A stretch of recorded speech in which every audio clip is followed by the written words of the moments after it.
دیکھیں جو پرابلم آ رہی ہے خان صاحب کے ساتھ پچھلے 6-7 مہینے میں جو بھی انہوں نے پوری اپنی تحریک چلائی ہے وہ گراؤنڈ سچویشن کو بہت مس ریڈ کر رہے ہیں. آپ پوری ان کی تحریک اٹھا لیں. اپریل میں شروع کی تحریک 25 مئی کو اس میں لانگ مارچ کی کال دی انہوں نے کہ وہ جا کے پورے اسلام آباد کو جو ہے وہ پلٹ دیں گے, اور ان کو یہ خیال تھا کہ شاید اسٹیبلشمنٹ انڈر پریشر آ جائے گی, لیکن وہ نہیں ہوا. 25 مئی کو جو بھی ہوا گورنمنٹ کی طرف سے بھی زیادتی ہوئی, ریاستی جبر ہوا, لیکن الٹیمیٹلی پھر کیا ہوا, انہوں نے ریٹریٹ کی. پھر یہ ایکسیپٹ کیا انہوں نے کہ اس تعداد میں لوگ نہیں نکلے جس تعداد میں نکل سکتے تھے.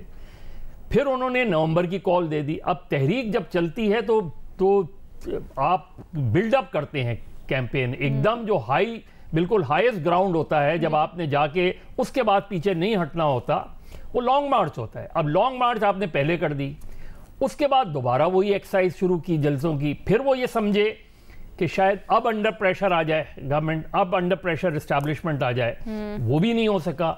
نومبر کی آخری کال دی انہوں نے, وہ یہ سمجھے کہ پنڈی میں جا کے وہ یہ سب کچھ اچیو کر لیں گے, اور اتنی ہائپ کریٹ کرتے ہیں وہ, جب وہ کال دیتے ہیں تو ہائپ اتنی کریٹ کرتے ہیں کہ اس سے ریٹریٹ بہت زیادہ ان کے اپنے ورکر کے لیے ڈی مورلائزیشن ہوتی ہے.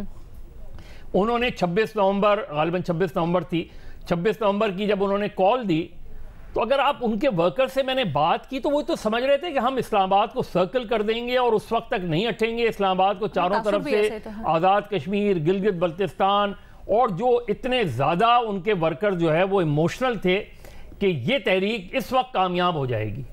کیا ہوا الٹیمیٹلی؟ پھر واپس نیائی صاحب کی بات میں, بھٹی صاحب کی بات میں وزن ہے کہ اگر خان صاحب بچیں گے ہی نہیں, اگر وہ کنٹیسٹ کرنے کے لیے الیکشنز میں نہیں رہیں گے, نااہل ہو جائیں گے, تو پھر وہ ورکرز سپورٹرز باقی ساری باتیں تو پیچھے رہ جاتی ہیں. پولیٹکس میں یہ سب چیزیں آپ کو ایکسیپٹ کرنی ہوتی ہیں. پولیٹکس میں جیل بھی ایکسیپٹیبل ہوتی ہے, پولیٹکس میں جیل جانا اس میں کوئی خامی نہیں ہوتی.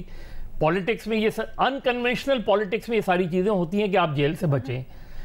اب اگر خان صاحب نے کل آپ دیکھیں نا کہ انہوں نے تحلیل کی, وہ بالکل کیٹیگوریکل ہوتے ہیں جب وہ بات کرتے ہیں کہ میں 17 تاریخ کو تاریخ دے دوں گا, لیکن ان کا کمال یہ ہے کہ وہ اگر کل تاریخ نہیں دیں گے تو اس کا بھی جواز اتنا خوبصورت تلاش کریں گے کہ ان کا ورکر ان کو ایکسیپٹ کر لے گا.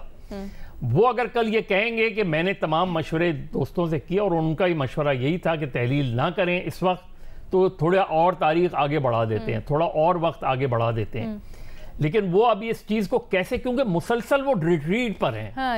آپ یہ دیکھیں کہ مسلسل 25 مئی ہو گئی, 26 نومبر ہو گئی, اب اگر تحلیل کل بھی انہوں نے تحلیل کی تاریخ نہیں دی تو وہ ایک اور ریٹریٹ ہوگی. تو یہ سال جو ہے ان کا عمران خان کا ریٹریٹ کا سال ہوگا کہ فیصلہ کیا پھر واپس لے لیا. لیکن سر وہ ریٹریٹ کرنے کا کیا پاکستان تحریک انصاف کو ایکچولی نقصان ہوا اگر ہم پولیٹیکل کیپٹل میں کریں؟ آپ دیکھیں نا, آپ الٹیمیٹلی ٹھیک ہے آپ کا الیکٹوریٹ آپ کے ساتھ جڑا ہوا ہے, لیکن الٹیمیٹلی کیا ہو رہا ہے؟ الٹیمیٹلی یہ ہو رہا ہے کہ عمران خان صاحب اپنا ایک مطالبہ بھی تسلیم نہیں کروا پا رہے. اس کا مطلب ہے کہ آپ کے پاس اتنی میسو سپورٹ اگر ہے تو آپ کیا ایک دن کے لیے ملک کو بند نہیں کروا پا رہے؟